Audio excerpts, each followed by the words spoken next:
कांग्रेस और समाजवादी पार्टी का गठबंधन हो गया है। क्या स्थिति रहने वाली है उत्तर प्रदेश के अंदर?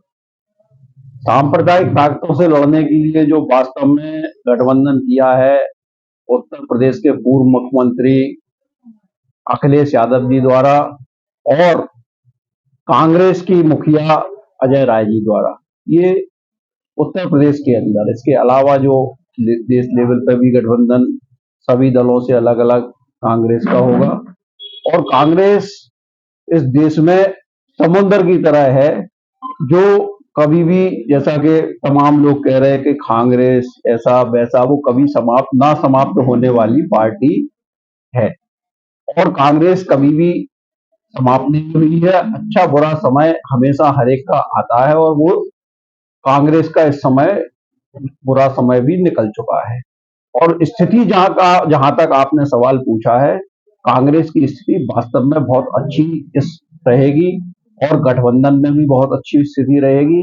अभी हाल ही में जैसे सोनिया जी राज्यसभा से इलेक्ट होकर निर्विरोध गई हैं, पूरी देश की जनता का जो झुकाव है वो कांग्रेस की तरफ है।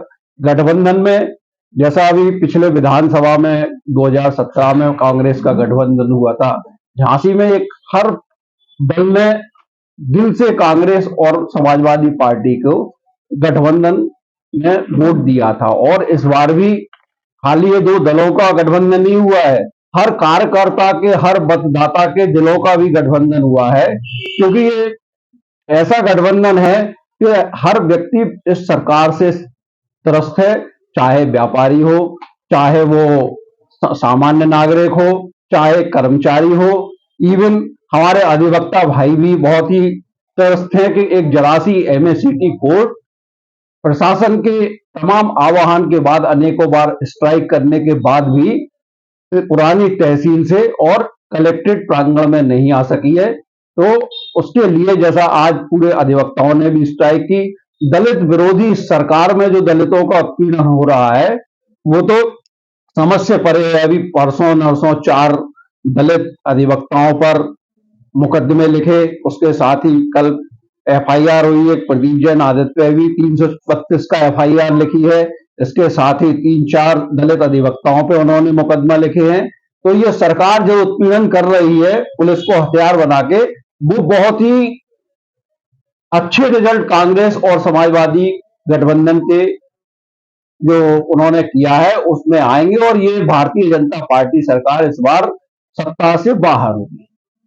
कांग्रेस और समाजवादी पार्टी का पहले भी गठबंधन हुआ है लेकिन कोई सफलता नहीं मिली। देखिएगा, तमाम परिस्थितियां तमाम तरह की होती हैं। ये जरूरी नहीं है कि पिछले बार अगर हम चुनाव हार गए थे तो इस बार भी चुनाव हारेंगे। सन 1977 में इंदिरा जी पूरे एक भी कांग्रेस की एक भी सीट नहीं आई थी, लेकिन उसके बाद सन 1980 में एब्सोल्यूट मेजोरिटी में कांग्रेस ने सरकार बनाई थी और 84 में पूरी मेजोरिटी में कांग्रेस ने सरकार बनाई। इसके मतलब कोई ये आधारहीन बात है कि हम पिछला चुनाव हार गए थे गठबंधन से तो इस बार भी हार जाएंगे, ये इसमें कोई आधार नहीं है। राहुल गांधी इस समय भारत जोड़ो यात्रा कर रहे हैं, लेकिन बुंदेलखंड को उन्होंने नहीं चुकाया भारत जोड़ो यात्रा में, झांसी भी नहीं आए, क्या कारण है? देखिएगा, राहुल जी का पूरी मंशा झांसी आने की रही है और हमेशा बुंदेलखंड की धरा पर उन्होंने तमाम अपने आपको अपनी उपस्थिति दर्ज कराई है।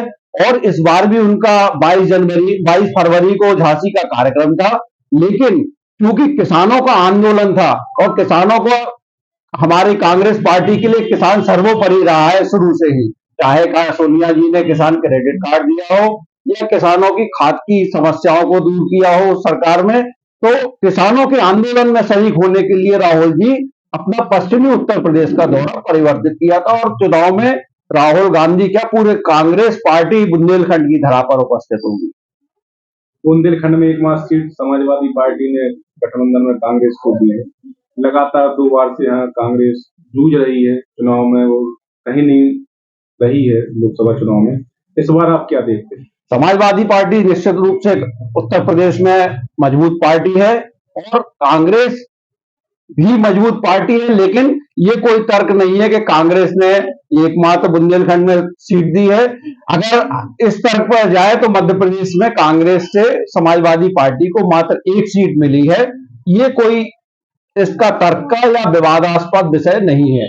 दोनों ने जहां जिसकी जो भागीदारी है, जिस तरह का तालमेल करके दोनों एक दूसरे से अच्छा गठबंधन दिल और दल का हुआ है, ये कांग्रेस और समाजवादी पार्टी।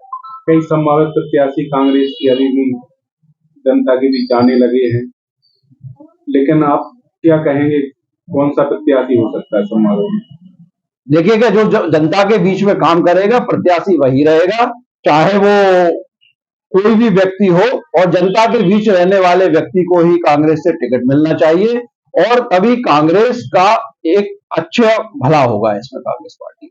आज भी झांसी लोकसभा क्षेत्र में कई जगह कांग्रेस की कमेटियां भी नहीं है, बूथ कमेटी है, जबकि समाजवादी पार्टी की कहीं ना कहीं है। तो इन दोनों के बीच में कैसे तालमेल बनाएंगे आप? पूरा तालमेल है हर जगह हमारे यहाँ, ऐसा नहीं है कि बूथ कमेटी नहीं है। और हम लोग जो है हर कार्यकर्ता कांग्रेस और समाजवादी पार्टी के लिए, हमने पहले भी आपसे कहा है कि ये दो दलों का नहीं, दो दिलों का भी गठबंधन हुआ है, और हर कार्यकर्ता कमेटियों से नहीं, हम लोग इंडिविजुअल मैन टू मैन आदमी इस बार चुनाव में तैयार होकर पूरी ताकत के साथ सहयोग करेगा। दोनों के नेताओं के दिल तो वहां मिल गए, लेकिन जो ग्रामीण क्षेत्र में दोनों कार्यकर्ता हैं पार्टियों के, इनके दिल कैसे मिलेंगे, क्या करना पड़ेगा?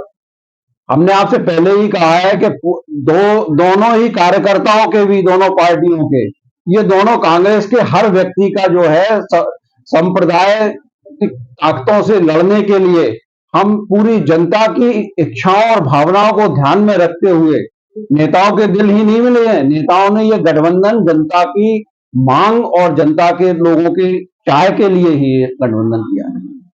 तो इस बार उम्मीद है आपको कि कांग्रेस अच्छा प्रदर्शन करेगा झांसी लोकसभा में? अच्छा प्रदर्शन ही नहीं, ये सीट जीतेगी झांसी से कांग्रेस पार्टी।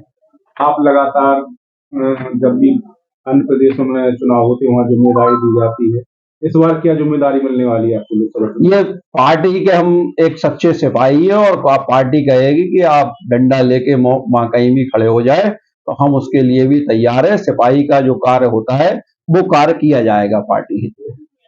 अपने लोकसभा क्षेत्र के कार्यकर्ताओं के लिए क्या संदेश है? सभी लोगों को अच्छी सांप्रदायिक ताकतों से लड़ने के लिए और इस संसदीय क्षेत्र के विकास के लिए कांग्रेस पार्टी को और गठबंधन की सरकार को वोट देना चाहिए, गठबंधन के दलों को।